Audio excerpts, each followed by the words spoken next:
자, 75페이지 필요충분 조건에 대해서 설명하겠습니다. 그래서 필요충분 조건은 자, 명제가 참이라는 가정이 있습니다. P이면 Q다에서 이 명제가 참인 상태에서 필요충분 조건을 논할 수 있어요. 그래서 P이면 Q다가 여기서 참이라면 P가 Q에 포함이 되는 이런 집합 구조가 돼야 되고, 이 P를 Q이기 위한 화살을 쏘잖아요. 화살을 총이라고 가정하면 이거를 총을 쏘는 사람이 P가 총이고 피를 흘리잖아요. 그래서 피를 흘리는 사람이 총을 맞는 사람이 피를 맞잖아요. 그래서 총을 쏘는 사람은 명제가 참이란 가정에서 이거를 충분 조건이라고 얘기를 하고, 이렇게 피를 흘리는 거를, 총을 맞아서 피를 흘리는 걸 필요 조건이라고 외우시면 이렇게 기억이 오래 남을 겁니다. 그래서 중요한 거는 명제가 참이라는 가정이 있은 상태에서 필요 충분 조건을 논할 수 있어요. 명제가 참인 상태에서 총을 쏘는 사람은 충분 조건, 피를 흘리는 사람은 필요 조건, 이렇게 판단하시면 됩니다. 됐죠? 그리고 P이면 Q다에서 다시 Q이면 P다 이렇게 또 기호가 나오면, 즉 서로 총을 쏘는 경우가 있어요. 그래서 P이면 Q다, 이게 명제가 참이고, Q이면 P다 이렇게 되는 경우는 서로 총을 쏘기 때문에 이런 경우는 PQ가 다 필요 충분 조건이라고 합니다. 그래서 이 기호는 이렇게 쓴다고 해요. 자, 다시 한번 설명하면, 총을 쏘는 사람, 명제가 참이라는 가정하에서 P는 명제가 참이라는 가정하에서 P는 총을 쏘는 사람이기 때문에 충분 조건이에요. Q 이기 위한은 중요한 게 아니라 P가 중요한 거예요. P가 중요한 거고 P가 충분 조건이다. 총을 맞는 Q는 P를 흘리기 때문에 필요 조건이고, P이기 위한이 중요한 게 아니라 Q가 필요 조건이다. 이 말이 더 중요한 거예요.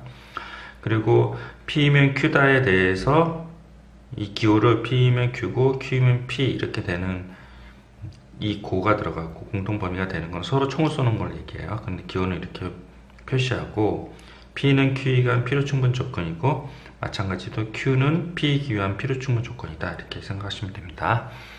잠깐 화면 멈추시고 필기를 하세요. 됐죠? 예를 하나 잠깐 들어볼게요. P 집합이 이거고 Q 집합이 이거예요. 그래서 P의 집합을 집합기호로 표시를 할게요. X는 2가 이렇게 있고요. Q는 마이너스 2랑 2 이렇게 있어요. 그래서 명제가 참이려면 이런 조건이 됐죠. 그럼 이게 P잖아요. 그래서 P는 Q이기 위한 충분 조건, 이렇게 화살을 쏴야 되기 때문에요. 그리고 Q는 P이기 위한 필요 조건, 이렇게 얘기한다고 합니다. 두 번째에는 이게 이제 1번이고요.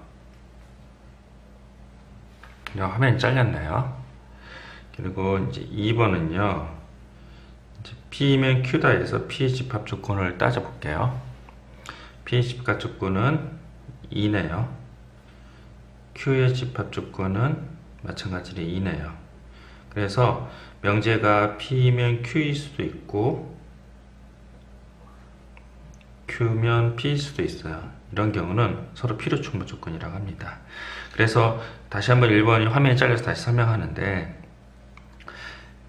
P이면 Q다 했을 때 집합 기호를 먼저 구하시고, 이게 참이 되는 명제를 찾아요. 그래서 이게 P이면 Q에 포함이 되는 게 참이 되는 거라서 여기까지 찾은 다음에, 그 다음에 얘가 이 명제가 참이기 때문에 총을 쏘는 놈이니까 충분 조건, 피를 흘리는 놈이니까 필요 조건, 이렇게 판단하시면 되고요. 2번 같은 경우도 집합 먼저 판단하고 집합 기호가 이렇게 되거나 이렇게 되는 거죠. 그래서 이런 상황이라서 필요 충분 조건이라고 얘기하고 합니다.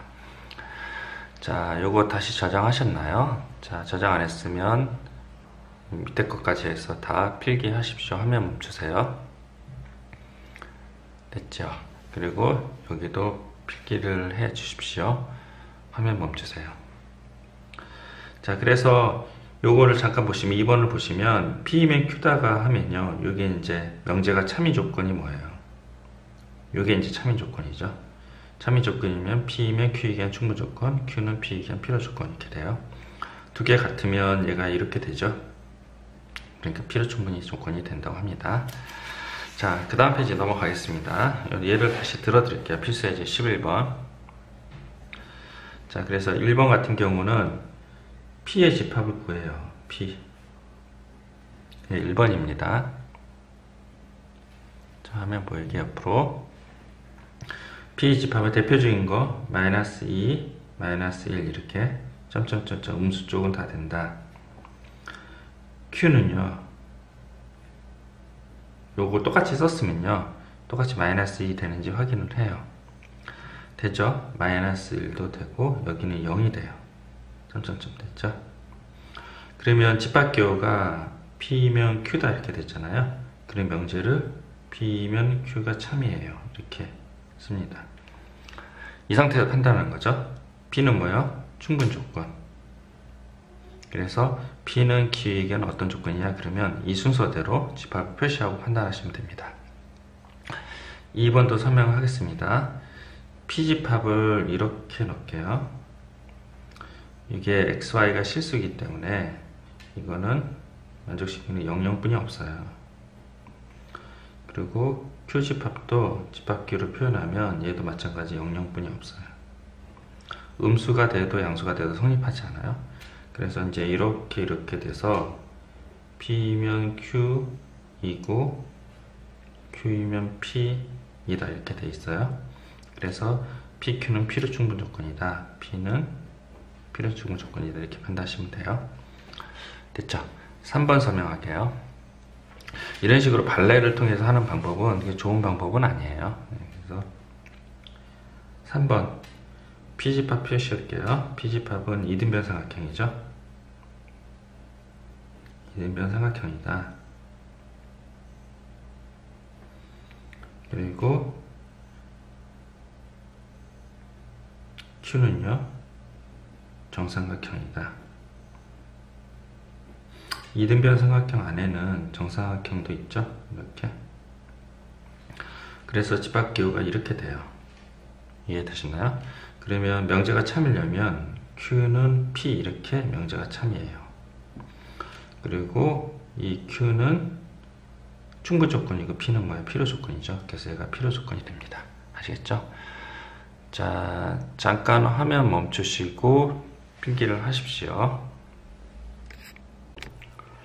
77페이지 필수 예제 12번 보겠습니다.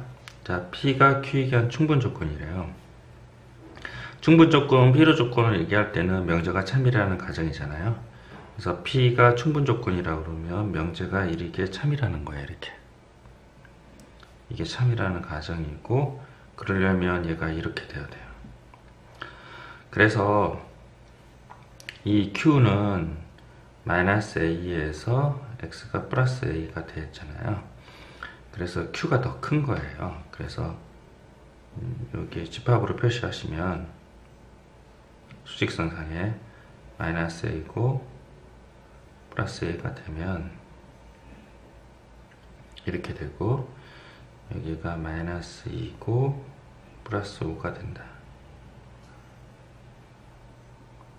이렇게 되는 구조입니다. 그래서 요게 P고 이게 Q집합인데 이렇게 돼야지 되는 상황이에요. 둘 다 만족시켜 줘야 되기 때문에 -A는 -2보다 크고, 그리고 5는 A보다 작다 이렇게 된 거예요.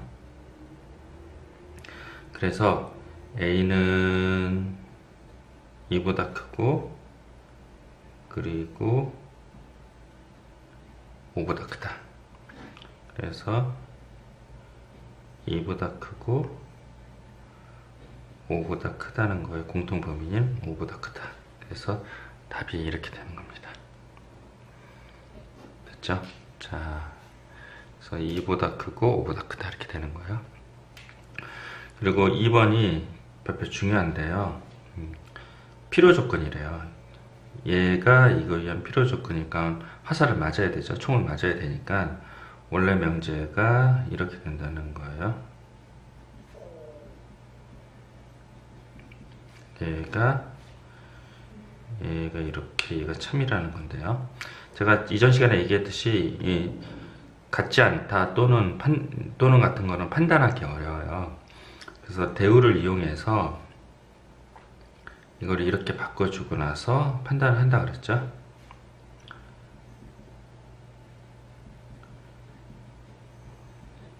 대우는 위치도 바꿀 뿐만 아니라 낫을 붙여서 같지 않다를 같다고 만들어요. 그 다음에 어떻게 한다 그랬어요? 이거를 대입해서 성립하게 만들면 돼요. 이거를 뭐라 그래요? 직접 증명법이라 합니다. 이따가 직접 증명, 간접 증명법 배울 때 그때 다시 설명하고요. 지금은 이제 이걸 여기다 대입해 성립하고 하는 그때 A를 찾으면 된다고 외우시면 됩니다. 됐죠? 잠깐 화면 멈추시고 필기를 하세요. 됐죠? 자, 그 다음 페이지 78페이지 넘어갈게요. 78페이지는 납P는 Q이기 한 필요조건이라고 그랬잖아요. 이가 필요조건이니 납P가 이 명제가 참이에요. 그거의 대우는 P는 Q 이게 대우가 되는데 이것도 참이고요. 그래서 P는 Q에 포함이 돼야 된다. 이런 가정하에서 벤 다이어그램을 그려서 판단하시면 됩니다. 그렇죠? 3번만 벤 다이어그램을 그려보시면 Q가 이렇게 있고요. P가 이렇게 있어요. P 교 Q는 P 맞네요. 그래서 답이 3번이 되네요. 알겠죠? 자, 그리고 14번 설명하겠습니다. 자, 14번은 명제를 다 써보세요. S는 R이 귀한 충분 조건이다. 이렇게 되고, R은 not S. 납P는 Q에 귀한 필요 조건이다. Q는 납P가 되고, 이거의 대우는 P는 not R이 됩니다. 됐죠? not S는 Q에 귀한 충분 조건이다. not S는 Q에 귀한 충분 조건이 이렇게 되고 not Q는 S가 된다. 이렇게 됩니다. 자, 그러면 이제 이거 가지고 매핑을 해야 되는데요. 지금 대우까지 다 구했어요. 자, 어떻게 할까요? 요거 보이시나요? 요거 보이고 요것도 보이네요. not Q, P는 없나요? not R은 없네요. 아, 요거 잘못 적었네요. 자, 여기가 어떻게 되나요? Q 이렇게 되네요. 됐죠? 그러면 어떻게 매핑을 할까요? 이거를 한꺼번에 묶어놓는 게 매핑이라고 하는데요. 일단은 P면 Q고 not Q 혹시 있네요. 그래서 P면 not Q고 그 다음에 여기 3단 논법에 의해서 이게 S가 되고요. S는 R이 돼요. 됐죠? 이런 관계예요. 이런 매핑을 그리고 나서 그 다음에 기억 니은 여부를 확인하는 거죠. 자, P는 not Q고요. not Q는 S고 S는 not R이에요. 그래서 3단 논법을 만들어서 이렇게 그림을 그려요. 그러면 P는 not Q니까 P는 R이기 위한 뭐예요? 충분 조건? 맞네요. R은 not Q니까 필요 조건 이렇게 되니까 화살은 맞잖아요. 필요 조건 얘도 맞네요. P는 S가 필요 조건 아니에요. 이거는 P는 S가 충분 조건이에요. 그래서 틀렸네요. 그럼 이제 지금 끊겼잖아요. 만약에 필요 충분 조건이 되기 위해서 이렇게 질문이 나와요. 필요 충분 조건이 되기 위한 명제는 이렇게 질문이 나오면 R은 P 이게 있어야 돼요. 그래서 만약에 여기가 이렇게 있다면 얘가 이제 서큘레이션 하잖아요. 이렇게 되면 필요 충분이 조건 되는 거예요. 이런 상황이 필요 충분 필충 조건입니다. 아시겠죠?